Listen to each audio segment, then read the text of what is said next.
Unlocking the phrase, snatch. Hey, dear learners! Today, we're going to dive deep into the world of English phrases and uncover the meaning behind the term, snatch.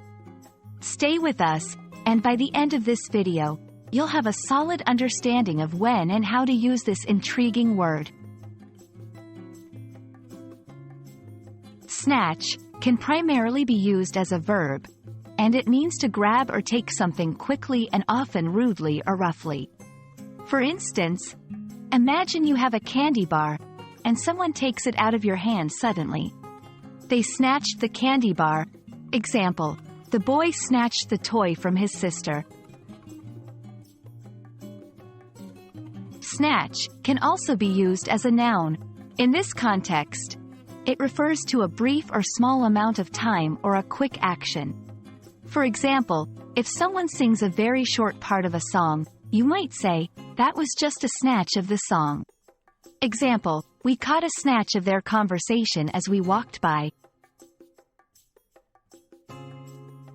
There are some common phrases in the English language that make use of the term, snatch. Let's go over a few. 1.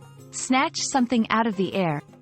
This means to grab something, often something that is moving quickly. Example, the cat snatched the fly out of the air with its paw.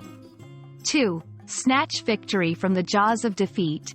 This phrase is used to describe a situation where someone manages to succeed just when it looks like they will fail. Example, the team was losing by 3 goals, but with a sudden turn of events, they managed to snatch victory from the jaws of defeat. And there you have it. The term, snatch, is quite versatile in the English language and can be used in various contexts. Remember, context is key. We hope this video has shed light on the phrase, and you now feel more confident using it. Keep practicing, and until next time, happy learning!